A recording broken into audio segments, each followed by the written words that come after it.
कहानी की शुरुआत होती है एक घने जंगल को दिखाते हुए। एक आदमी पागलों की तरह भाग रहा था, इस उम्मीद में कि शायद उसे इस जंगल से भाग निकलने का कोई रास्ता मिल जाए। लेकिन ये जंगल इतना घना था कि यहाँ से बाहर जाने का कोई रास्ता नहीं नजर आ रहा था। यह आदमी सूरज को देखते हुए आगे बढ़ता है, लेकिन अब सूरज भी धीरे धीरे ढल रहा था। मगर इस आदमी ने भागना नहीं छोड़ा। भागते भागते एक पॉइंट आया जहाँ एक बोर्ड पर लिखा हुआ था पॉइंट ऑफ नो रिटर्न, यानी वहाँ से कोई वापस नहीं जा सकता। साथ ही इस बोर्ड पर नंबर 108B लिखा हुआ था। ये देखकर वो और भी ज्यादा परेशान हो जाता है। धीरे धीरे अंधेरा और बढ़ने लगा और पूरे जंगल में एक अजीब सा खौफ फैल गया। तभी अचानक एकदम से सारे परिंदे उड़कर वहाँ से चले जाते हैं। इस आदमी के कई मील के सफर के बाद भी उसे पूरे जंगल में कोई भी एक जंगली जानवर नहीं दिखाई दिया। न जाने ऐसा क्या था जिसे जंगली जानवर भी डर रहे थे। डर के मारे वह आदमी और भी तेजी से भागने लगा, लेकिन कई घंटों का सफर करने के बाद वह आदमी अचानक एक जगह पर आकर रुक गया और उसके चेहरे पर मायूसी छा गई, क्योंकि उसके सामने वही 108 नंबर वाला साइन बोर्ड था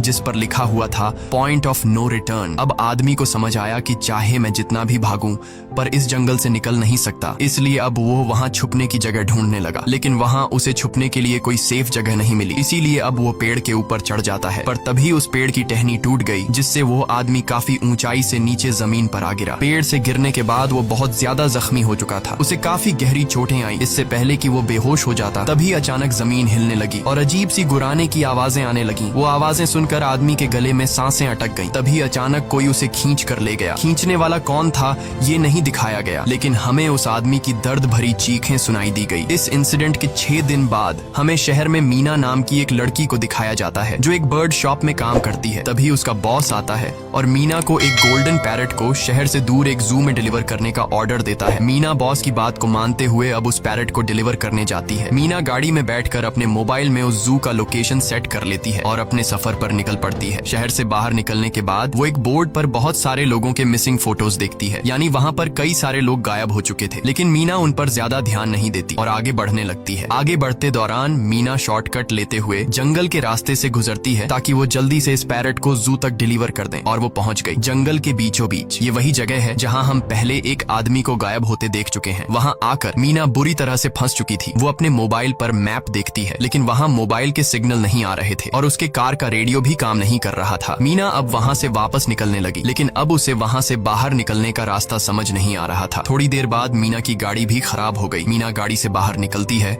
और उसे सामने लगा हुआ वही पॉइंट ऑफ नो रिटर्न वाला बोर्ड दिखाई देता है। मीना को कुछ समझ नहीं आता, इसीलिए वो पैरट के पिंजरे को हाथ में लेकर आसपास मदद ढूंढने आगे चली जाती है, लेकिन वहाँ आसपास किसी भी मदद का नामो निशान तक नहीं था। उसके बाद वो वापस उस जगह पर लौट आती है जहाँ उसने अपनी गाड़ी खड़ी की थी, लेकिन वहाँ से उसकी गाड़ी गायब हो चुकी थी। ये देखकर वो बहुत ज्यादा परेशान हुई। उसे लगा कि शायद वो उस जगह पर नहीं आई है जहाँ उसकी गाड़ी खड़ी थी, बल्कि ये किसी दूसरी जगह पर आ गई है और उसकी गाड़ी कहीं दूसरी जगह में खड़ी है, क्योंकि इस जंगल का हर एक पॉइंट एक ही जैसा दिखाई दे रहा था। अब अंधेरा भी गहरा होता जा रहा था। एकदम से पहले की तरह ही सभी परिंदे इन पेड़ों से उड़ जाते हैं। मीना को अब डर लगने लगा था, क्योंकि जमीन भी जोर जोर से हिल रही थी। मीना को वहाँ आसपास किसी के होने का एहसास होता है। तभी अचानक मीना को दूर किसी का साया नजर आया। मीना भागते हुए उसके पीछे आई, पर उसे वहाँ कोई भी नहीं मिला। तभी अचानक मीना को एक बूढ़ी औरत भागते हुए दिखाई दी। मीना भी दौड़कर उसका पीछा करने लगी। वो उससे मदद मांग रही थी, लेकिन वो औरत रुकती नहीं, तेजी से भागती रहती है। एक बार फिर मीना इस बूढ़ी औरत का पीछा करती है। अचानक वो बूढ़ी औरत फिर से गायब हो गई। मीना जब उसे ढूंढते हुए और आगे बढ़ी तो उसे दूर जंगल में एक बड़ा सा कमरा दिखाई दिया। वो बूढ़ी औरत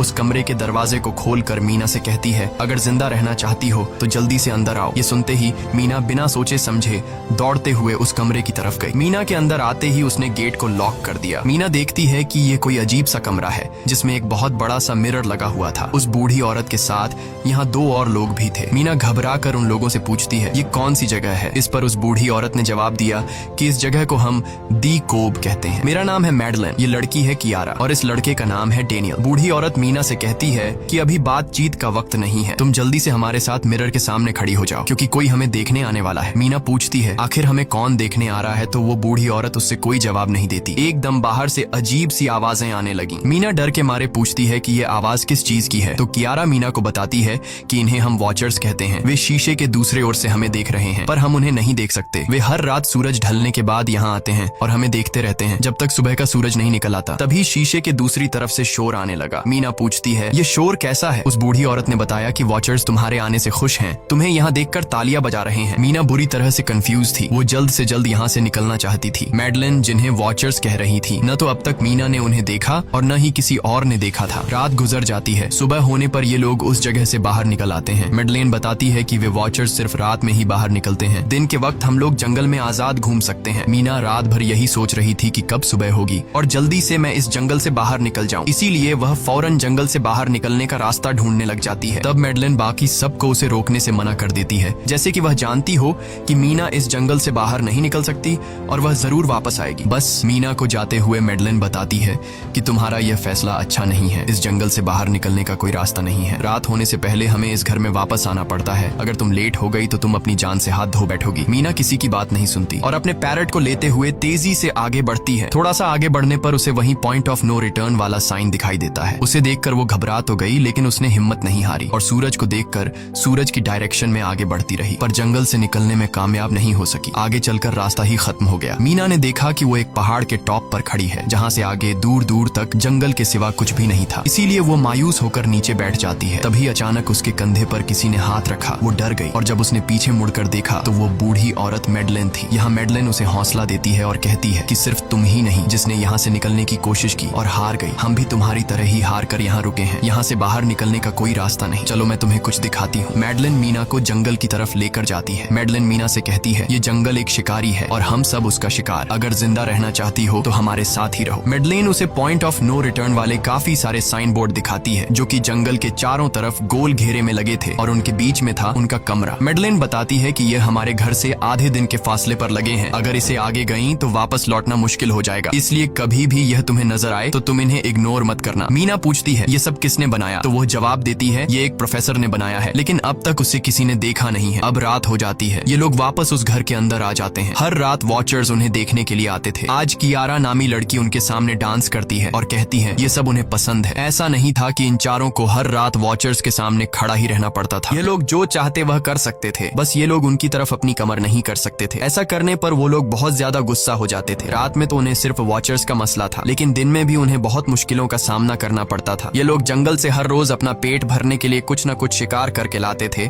जिससे उनका गुजारा हो जाता। अगले दिन कियारा और मीना दोनों जंगल में शिकार करने जाती हैं। मीना कियारा से पूछती है कि आखिर ये वॉचर्स चाहते क्या हैं? कियारा बताती है, मुझे भी कुछ खास नहीं पता, लेकिन मैडलाइन कहती है कि ये वॉचर्स हमें देखते हैं, हमें ऑब्जर्व करते हैं, लेकिन अगर हमने वॉचर्स को देखा तो हम पागल हो जाएंगे, क्योंकि वॉचर्स बहुत ही खूंखार दिखते हैं। कियारा अब उसे एक गड्ढा दिखाती है और कहती है, ऐसे बहुत से गड्ढे इस जंगल में मौजूद हैं। दिन के वक्त सारे के सारे वॉचर्स उन गड्ढों में रहते हैं और रात में वो यहाँ से बाहर निकल आते। दिन के वक्त ये लोग इसलिए बाहर नहीं आ सकते क्योंकि सूरज की रोशनी उनकी स्किन जलाती है। कियारा मीना को बताती है कि वो 5 महीने पहले अपने पति के साथ इस जंगल में आई थी और तब से वो दोनों यहाँ फंसे हुए थे, पर आज से 6 दिन पहले मेरा पति जंगल में रास्ता ढूंढने निकला है। मुझे उम्मीद है कि वो जरूर वापस आएगा और हम सबको यहाँ से सेफली ले जाएगा। यहाँ हमें मालूम होता है कि असल में कियारा का हस्बैंड वही आदमी था जिससे हमने मूवी के स्टार्ट में देखा था, जिसे कोई यहाँ से खींच कर ले गया और अब वो मारा जा चुका है। इस तरह से बातें करते हुए ये दोनों कमरे के पास वापस लौट आए। यहाँ मैडलेन ने मीना को 3 रूल समझाती है जिंदा रहने के लिए। सबसे पहला ये कि वो रात के वक्त घर का दरवाजा नहीं खोलेगी। दूसरा, रात में वो आईने की तरफ अपनी कमर नहीं करेगी। और तीसरा ये कि दिन के वक्त वो उन गड्ढों के पास नहीं जाएगी और जितना हो सके रोशनी में रहेगी। जब तक तुम इन रूल्स को फॉलो करोगी तब तक तुम जिंदा रहोगी। लेकिन मीना को मैडलाइन की बातों पर बिल्कुल भी भरोसा नहीं होता। अब उस रात मीना इन वॉचर्स के बारे में जानना चाहती थी, इसीलिए वो शीशे के साथ कान लगाकर आवाजें सुनने की कोशिश करती है। जब उसे कुछ सुनाई नहीं देता तो मीना को मैडलाइन की बताई गई वॉचर्स की बातें फेक लगने लगती हैं। इसलिए वह रूल्स को तोड़ते हुए अपनी कमर को शीशे की तरफ करके सो जाती है और ऐसा करने पर इन वॉचर्स को गुस्सा चढ़ जाता है। वो लोग जोर जोर से उस शीशे को मारने लग जाते हैं। शोर से मैडलाइन भी उठ जाती है और वह जल्दी से मीना को शीशे की तरफ खड़े रहने को कहती है और तब जाकर वो वॉचर्स का गुस्सा शांत होता है। यानी जब इंसान वॉचर्स को अपनी पीठ दिखाते हैं तो वह उसे खुद की इंसल्ट मानने लगते हैं। ये रात भी गुजर जाती है और अगले दिन मीना डेनियल के साथ शिकार पर निकलती है। वो डेनियल से पूछती है, क्या आज तक तुमने किसी वॉचर को देखा है? जिस पर डेनियल ने जवाब दिया कि मैंने भी आज तक वॉचर्स को नहीं देखा और जो भी वॉचर्स को देखता है वो जिंदा नहीं बच पाता। तब मीना डेनियल को समझाती है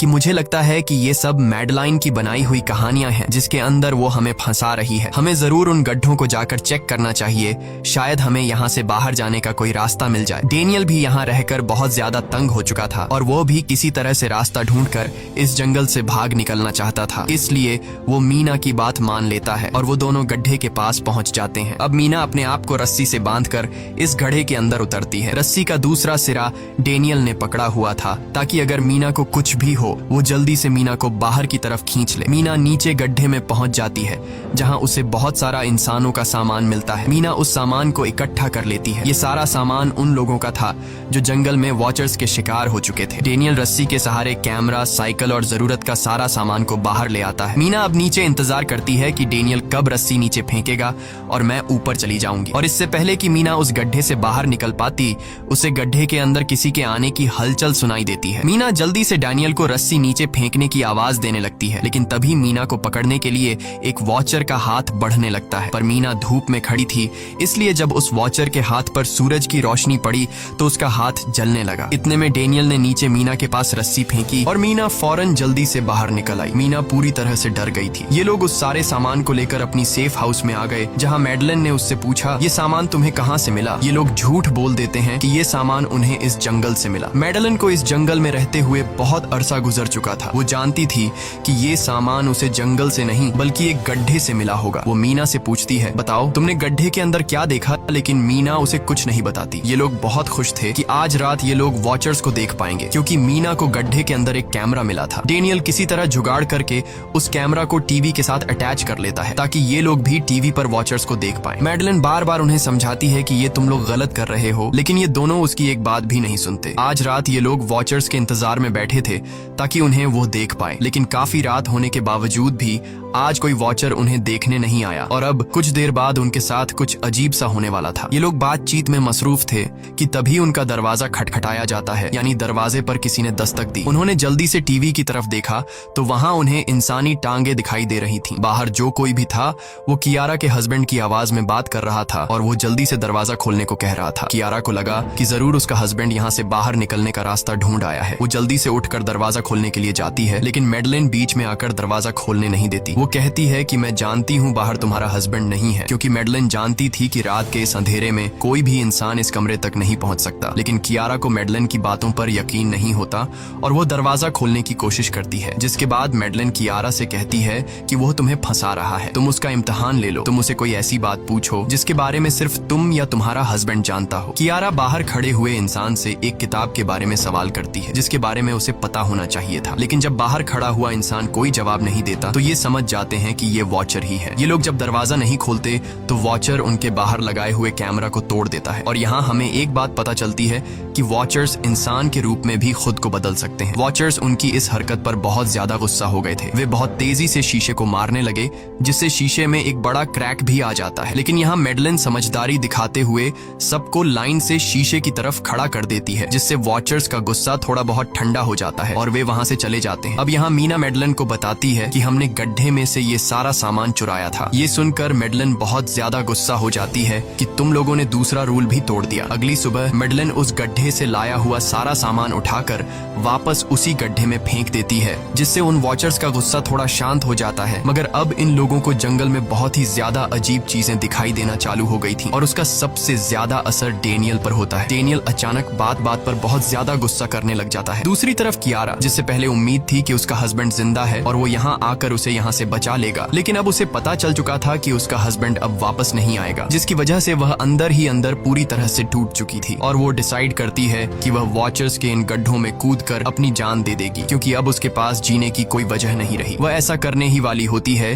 कि मीना आकर उसे बचा लेती है। इसी बीच हम देखते हैं कि डेनियल मैडलिन की तरफ अजीब तरह से देख रहा होता है और वह गुस्से में आकर मैडलिन को पेड़ के साथ बांध लेता है। डेनियल ने कहा कि अब मैं इस बुढ़िया के कोई रूल्स नहीं मानूंगा, अब यहाँ सिर्फ मेरी बात मानी जाएगी। अब रात होने वाली थी, इसलिए डेनियल कमरे की तरफ भागा और कियारा भी उसके पीछे भागी, लेकिन मीना मैडलिन के पास आई और उसकी रस्सियां खोलने लगी। दूसरी तरफ डेनियल ने कियारा को लेकर कमरे का दरवाजा अंदर से बंद कर दिया और मीना और मैडलिन को बाहर वॉचर्स के लिए छोड़ दिया। मीना और मैडलिन डेनियल से दरवाजा खोलने के लिए गिड़गिड़ाते रहे। डेनियल से रिक्वेस्ट करते हैं कि प्लीज दरवाजा खोल दो, लेकिन डेनियल ने दरवाजा नहीं खोला। अब बाहर चारों तरफ अंधेरा छा गया और वॉचर्स के आने का टाइम हो गया, इसलिए अब मजबूरन उन्हें अपनी जान बचाने के लिए एक घने पेड़ के नीचे रहकर छिपना पड़ा। थोड़ी देर बाद उन्हें वॉचर्स की गुराने की आवाजें आने लगी। इस टाइम मीना और मैडलिन के साथ हमें भी उन वॉचर्स की एक झलक दिखाई जाती है। ये लोग लंबे, पतले और खतरनाक थे। सब अपने अपने गड्ढों से निकलकर इंसानों को देखने के लिए उस सेफ रूम तक पहुंचते हैं। और जब ये लोग देखते हैं कि मीना और मैडलिन वहाँ नहीं है, तो वो उनको खाने के लिए जंगल में ढूंढने लग जाते हैं। और जब ये वॉचर्स दूर जाते हैं तो मौके का फायदा उठाते हुए ये दोनों फिर से सेफ रूम तक आ जाते हैं और डैनियल से रो रो कर दरवाजा खोलने को कहते हैं। इस बार डैनियल के दिल में रहम जाग जाता है और वो उनके लिए दरवाजा खोल लेता है। अब अंदर जाने के बाद पहले तो मैडलिन डैनियल पर गुस्सा करती है और फिर इन सबको शीशे के सामने खड़ा करके वॉचर्स के बारे में कुछ बातें बताती है। मैडलिन ने कहा कि अब तक हम बहुत से रूल्स तोड़ चुके हैं, इसलिए मुझे नहीं लगता कि इस बार वॉचर्स हमें माफ करेंगे। मैं तुम लोगों को वॉचर्स के बारे में कुछ सच्चाई बताना चाहती हूँ। दरअसल मैं जब यहाँ पहली बार आई थी तो मैंने कुछ ऐसा देखा जिससे मेरे होश उड़ गए। मैंने अपना ही एक डुप्लीकेट देखा। असल में वो एक वॉचर था जो मेरा रूप लेने की कोशिश कर रहा था। हालांकि उसकी आंखें और बाल बिल्कुल परफेक्ट नहीं थे। मीना ने पूछा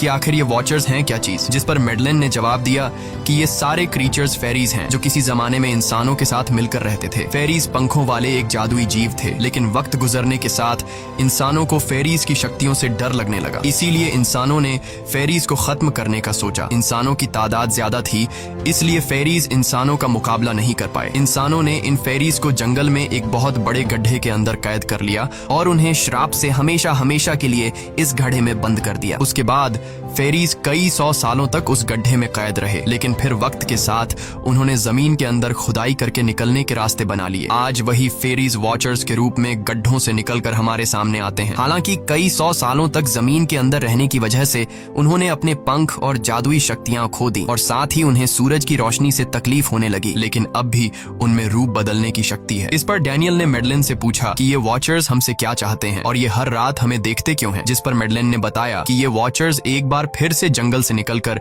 इंसानों के बीच रहना चाहते हैं, लेकिन अपने असली रूप में ये इंसानों के बीच नहीं रह सकते। इसीलिए उन्होंने हमें यहाँ रखा हुआ है ताकि हमें देखकर हमारा रूप ले सकें और हमसे आज के दौर के तौर तरीके सीख कर इंसानों के बीच रह सकें। मैडलिन ये सब बातें बता ही रही थी कि अचानक सभी वॉचर्स वापस लौट आए और जब वॉचर्स को पता चलता है कि मैडलिन और मीना वापस अपने कमरे में आ गए हैं तो वो सब गुस्से से भड़क उठे और दरवाजा तोड़ने की कोशिश करने लगे। इन चारों ने टेबल को खींचकर दरवाजे के सामने रख दिया ताकि दरवाजा वॉचर्स तोड़ न सके, लेकिन वॉचर्स की ताकत काफी ज्यादा थी और इन चारों को पता चल चुका था कि जल्द ही वॉचर्स अंदर आ जाएंगे और उन्हें मौत अपनी आंखों के सामने दिखाई दे रही थी। तभी उन्होंने देखा कि टेबल को घसीटकर दरवाजे तक ले जाने की वजह से कारपेट पलट गई है। जब उन्होंने कारपेट हटाया तो उन्हें नीचे एक बड़ा लोहे का गेट नजर आया। उन्होंने जल्दी से गेट खोला तो उन्हें पता लगा कि नीचे एक बहुत बड़ा बंकर है। ये लोग जल्दी से उस बंकर के अंदर घुस गए और ऊपर से लोहे का गेट बंद कर दिया। ये लोग इस बात को लेकर परेशान थे कि ये बंकर यहाँ पर मौजूद था और इन लोगों को पता भी नहीं चला। इस बंकर के नीचे बहुत फैसिलिटीज थी, हजारों दिन का खाना, एक कंप्यूटर और भी बहुत सारा जरूरत का सामान रखा था। मीना जानना चाहती थी कि आखिर ये जगह किसने बनाई, इसीलिए वो उस कंप्यूटर को ऑन कर लेती है। उस कंप्यूटर में बहुत सारा डेटा सेफ था, जिसे खोलने पर उन्हें पता चलता है कि ये सारी जगह प्रोफेसर मार्टिन ने बनाई थी। असल में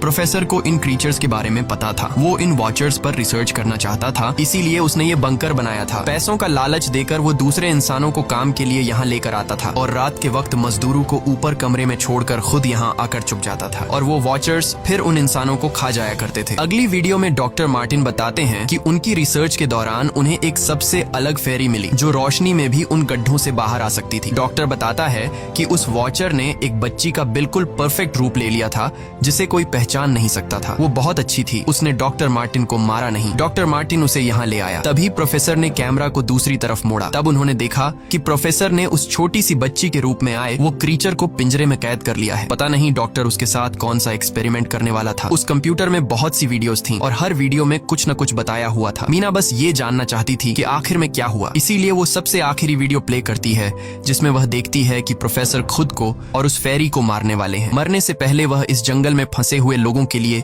यहाँ से निकलने का रास्ता बता देता है और कहता है कि शाम में जिस डायरेक्शन में परिंदे भागते हैं उस डायरेक्शन में भागने से वे लोग इस जंगल से निकल सकते हैं। उसने इस रिकॉर्डिंग मैसेज में कहा था कि अगर कोई इस जंगल से निकलने में कामयाब हो गया तो यूनिवर्सिटी में जाकर मेरी सारी रिसर्च तबाह कर देना। मैंने यहाँ आकर बहुत बड़ी गलती कर दी। उसके बाद प्रोफेसर ऊपर चले गए और फिर 2 गोलियों की आवाज आई जिससे उन्हें समझ आया कि प्रोफेसर ने पहले उस फेरी को मारा और फिर खुद को गोली मार दी।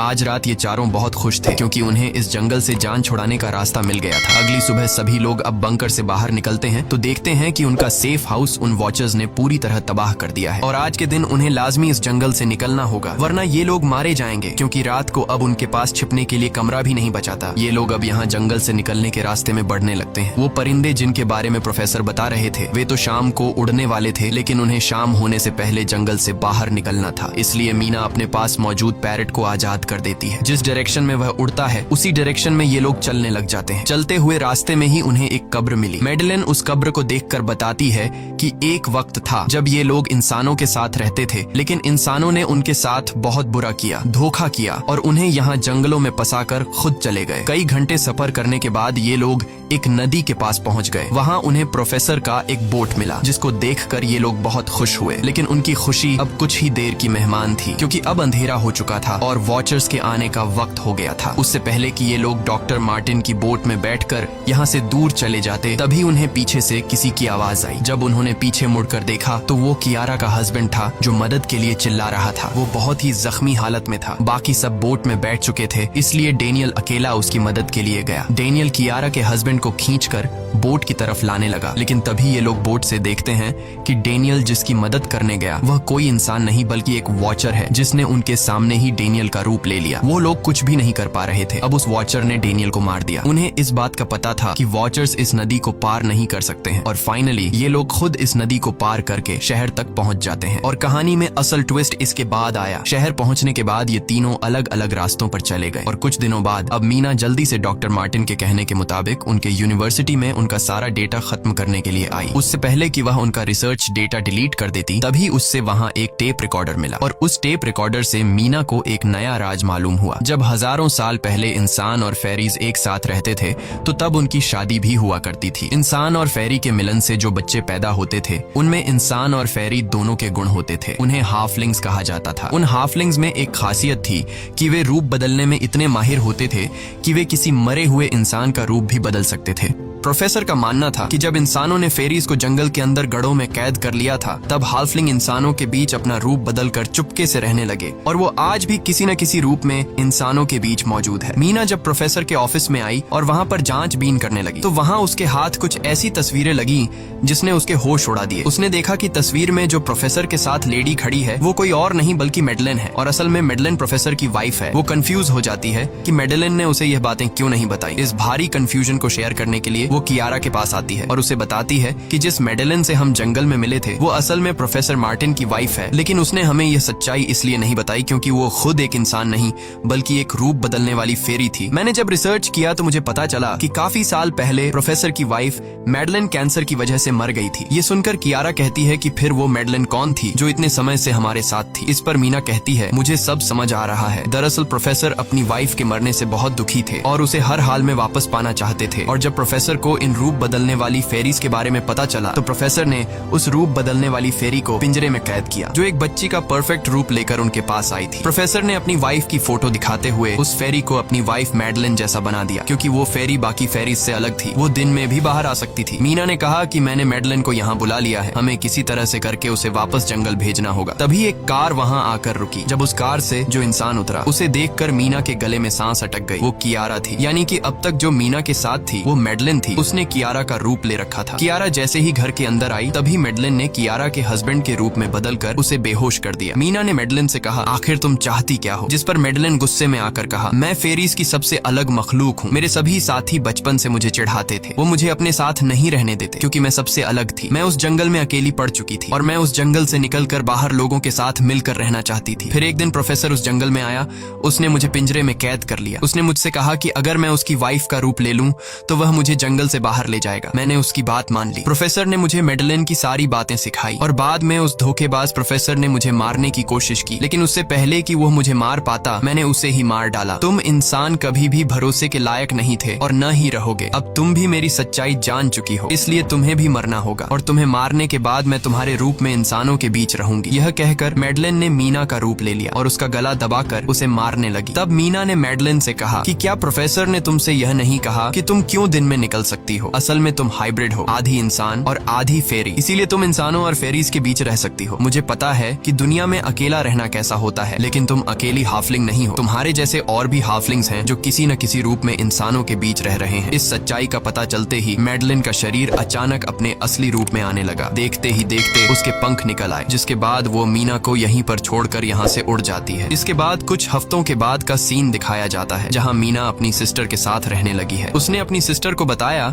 कि शायद वो फेरी अभी भी मेरा पीछा कर रही है। तब मीना की सिस्टर उसे कहती है कि तुम डरो मत, ऐसा कुछ नहीं है। और कहानी के एंड में हम एक छोटी बच्ची को देखते हैं जो कि उस वक्त मीना के घर के नीचे खड़ी थी। ये कोई और नहीं बल्कि मैडलिन थी, जो अब उनके दुनिया में उस रूप में रह रही है। और इसी के साथ ये कहानी खत्म हो जाती है। अगर आपको ये वीडियो अच्छी लगी हो तो हमारे चैनल को सब्सक्राइब और वीडियो को लाइक जरूर कीजिएगा।